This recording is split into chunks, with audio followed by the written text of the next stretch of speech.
Mampukah sang putera akhirnya berdepan dengan hakikat keturunannya sendiri? Demikianlah persoalan yang tertimbul daripada kisah yang akan saya bawakan pada hari ini. Assalamualaikum, saya ucapkan salam sejahtera penuh mesra. Buku dibaca menambah wawasan, ilmu berguna sepanjang masa. Kalau tak kenal, maka tak cinta. Saya, Rifa Mazaya Najwa binti Malutfi dari Sekolah Menengah Kebangsaan Datuk Bahaman yang bertempat di Lancang Pahang. Pada hari ini, saya akan bawa kalian semua bersama menyelami karya kegemaran saya yang berjudul Empire 3, Hikayat Saka Keturunan Raja, yang juga ditulis oleh penulis kegemaran saya iaitu Temir Abdullah dengan genrenya klasik dan fantasi. Karya ini diterbitkan pada tahun 2022 oleh Iman Publication dan mengandungi 484 muka surat. Menariknya, dapat dilihat bakat penulisnya sendiri kerana ilustrasi-ilustrasi yang terdapat pada buku ini dilukis oleh Temir sendiri. Sinonimnya dengan daripada judulnya sendiri iaitu Empire, dapat kita lihat dan bayangkan kisah ini berlatarkan kerajaan dan pemerintahan. Tetapi daripada pembacaan saya sendiri, saya dapat rasakan kisah ini berlatarkan zaman Kesultanan Melayu Melaka dengan watak-wataknya yang digelar temenggung, bendahara dan banyak lagi. Cara pengolahan watak oleh beliau amatlah menarik dan terperinci. Karya ini mengisahkan tentang seorang putera raja yang digelar Putera Aradhana Sastra yang merupakan pewaris tunggal Kesultanan Aradhanapura yang melarikan diri kerana kononnya jijik dengan amalan syirik jurai keturunannya untuk kekal berkuasa. Mengapa saya tekankan perkataan kononnya?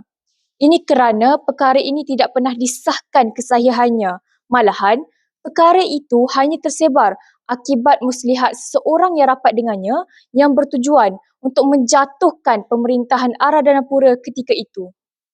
Saka raja yang kononnya diwarisi oleh sastra memberikan beliau kesaktian yang luar biasa kerana ketangkasan dan kekuatannya bukanlah seperti manusia biasa. Sebenarnya, kekuatannya itu berasal daripada darah keturunannya sendiri, iaitu darah keturunan Badang. Perkara ini dirungkaikan apabila dia bertemu dengan sosok misteri yang digelar Nenek Kebayan di Kawah Lumpur yang rupa-rupanya ialah nenek moyangnya sendiri yang turut mewarisi kekuatan Badang. Karya ini sesuai untuk semua peringkat umur kerana karya ini mengandungi banyak nilai murni dan ilmu baharu yang boleh dipelajari dan selami. Antara nilai murni yang terdapat pada buku ini adalah nilai kepimpinan, nilai kesetiaan dan sebagainya. Berbagai konflik juga turut dibahaskan di dalam karya ini seperti adanya konflik persahabatan iaitu antara sastra dan sahabatnya Andika yang telah terjerumus ke jalan yang salah. Konflik pemerintahan hingga tercetusnya peperangan.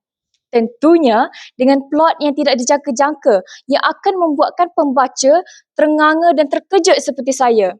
Selepas saja saya menamatkan karya ini, saya berasa amat kagum dengan Temir Abdullah. Bagaimana dia boleh terfikir untuk menulis karya yang sehebat ini dengan jalan penceritaan yang sangat menarik dan berilmiah. Bagi yang berminat dengan karya ini, bolehlah didapatkan di mana-mana kedai buku atau secara dalam talian dengan harganya RM30 sahaja. Saya rasa sampai di sini sahaja perkongsian saya pada hari ini. Pohon zaitun, pohon bidara, tumbuh melata di tepi perigi. Sampai sudah ke hujung bicara, moga-moga berjumpa lagi. Sekian, wabillahi taufiq wal hidayah. Wassalamualaikum warahmatullahi wabarakatuh.